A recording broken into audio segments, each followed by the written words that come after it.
everyone and welcome back to my channel again. Today here I am with another video that is of chapter breathing and exchange of gases, a very beautiful topic and a bit difficult. I don't know why, but students feel it a little bit difficult topic.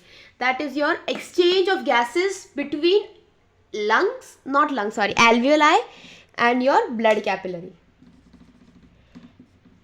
Alveoli and blood capillary. Okay so अपन ये topic पढ़ रहे हैं तो I required full space, so I am rubbing this. ठीक है, okay. So this is our alveoli. This is our alveoli. So alveoli के अंदर आपको मालूम है वेरी थिन वॉल्ड होती है alveoli and also air like structure. ये सब आपने इंट्रोडक्शन में पढ़ा होगा. ऑब्वियसली अगर आप पढ़ के यहाँ तक आए तो यू नो अबाउट alveoli कि alveoli के अंदर सिंपल स्क्वामस एपिथेलियम होती है जो कि वेरी थिन होती है so that easy diffusion of gases. ठीक है, CO2 और O2 का ढंग से डिफ्यूजन है, इसलिए इसकी वॉल बहुत थिन होती है. ये अपने लंग्स में प्रेजेंट होता है. अब मैं आपको एक ब्रीफ इंट्रोडक्शन दे देती हूँ इसका. अपने लंग्स से, फिर लंग्स यहाँ से ट्रेकिया है, ट्रेकिया से फिर ये डिवाइड होते हैं लंग्स ब्रोंकाइस के अंदर, then primary bronchus, then two primary bronchus होते हैं, then initial bronchioles, then terminal bronchioles, and then the alveolar duct, and then you have your alveolar sac. alveoli के अंदर alveolar sac होता है. ये alveolar sac है. ठीक है, alveoli है ये. ठीक है, अब तुमको देखना है इसका एक्सचेंज ऑफ गैसेस कैसे होती है. ये नीचे पल्मोनरी कैपिलरी, ये alveoli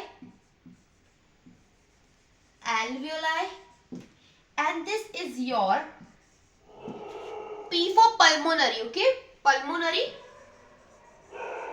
capillary. ठीक है, अब देखो क्या होता है. नॉर्मल से थिंग है एटमॉस्फेयर, ये बाहर वाला एरिया पूरा एटमॉस्फेयर है और अपन अंदर की बात करें. एटमॉस्फेयर का होता है partial pressure. This is partial pressure of oxygen outside. वो होता है 159 mmHg. Okay, 159 mmHg.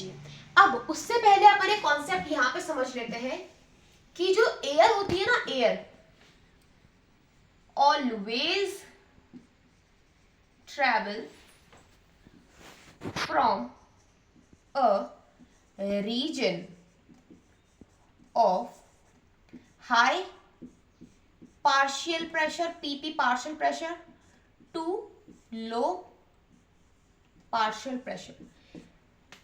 क्या होता है कि जो एयर होती है ना, पहली बात तो जैसे डिफ्यूजन होता है high concentration to low concentration. जहां पे एयर ज्यादा होगी वहां से वो एयर, जहां पे एयर कम होगी वहां पे जाएगी. Air always move from a region of high partial pressure to a region of low partial pressure. अब नाउ सी, इसमें आपको बहुत कम चीजें याद करनी है. देखो, बाहर का प्रेशर 159 है.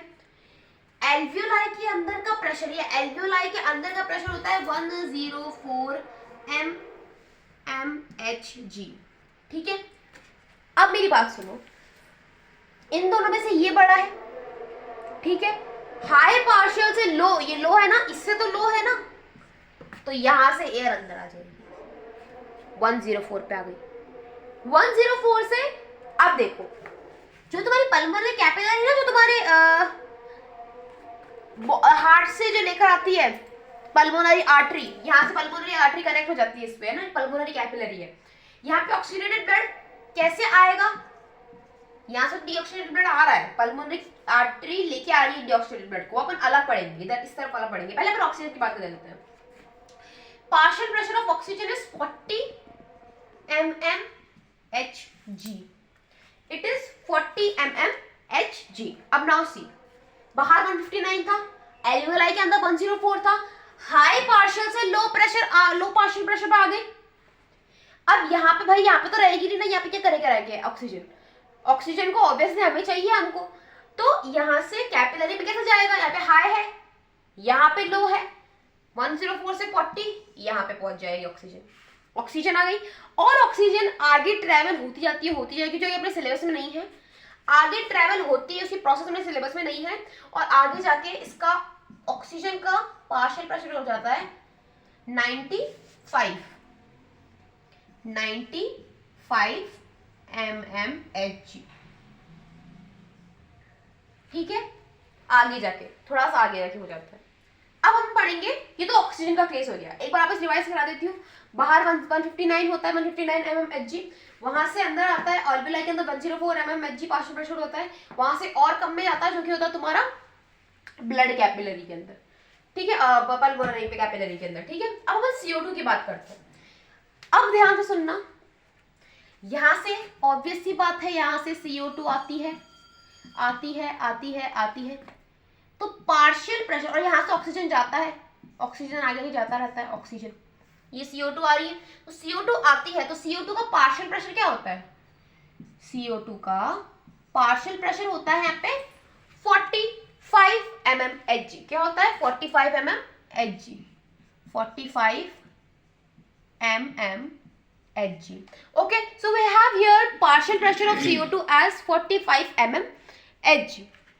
अब देखना, high partial to low pressure, इसको बाहर निकालना है, CO2 को, ऑक्सीजन को तो अंदर लेना था, CO2 को बाहर निकालना है, मतलब इसका प्रेशर कम होगा तभी हाई से लो जा पाएगी। तो यहाँ पे एल्वियोलाई का प्रेशर हो जाता है, एल्वियोलाई का पार्शियल प्रेशर ऑफ CO2 हो जाता है तुम्हारा 40 mmHg। वेरी, बहुत ध्यान से पढ़ना, नहीं पढ़ोगे ध्यान से तो कंफ्यूजिंग लगेगा आगे जाके। 45 है, हाई टू लो जाता है, यहाँ पे 45 है, यहाँ पे एल्वियोलाई का प्रेशर 40। ऑब्वियसली बात है, CO2 यहाँ मूव कर जाएगी। अब 40 के बाद में बाहर निकलना है, इसको बाहर निकलना है, बाहर निकलने के लिए बाहर का प्रेशर कम होना चाहिए। तो पार्शियल प्रेशर ऑफ CO2 बाहर क्या होता है? बचपन से पढ़ते आ रहे हैं, 0.3 mmHg होता है। तो 40 से 0.3 mm तो छोटा ही है ना, ये बाहर चला जाएगा यहाँ CO2। एक बार तुम नोट कर लो, फिर मैं वापस कोई रिवीजन करवा देती हूँ। और आगे जाके यहाँ पे पार्शियल प्रेशर ऑफ CO2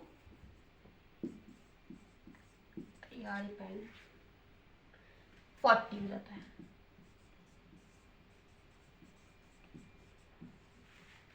एक बार नोट कर लो।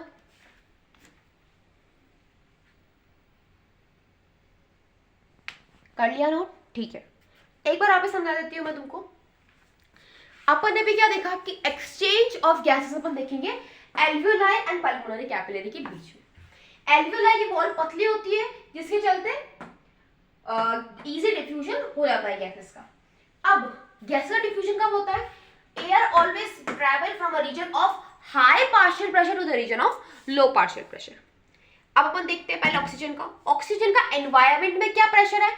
159 mmHg।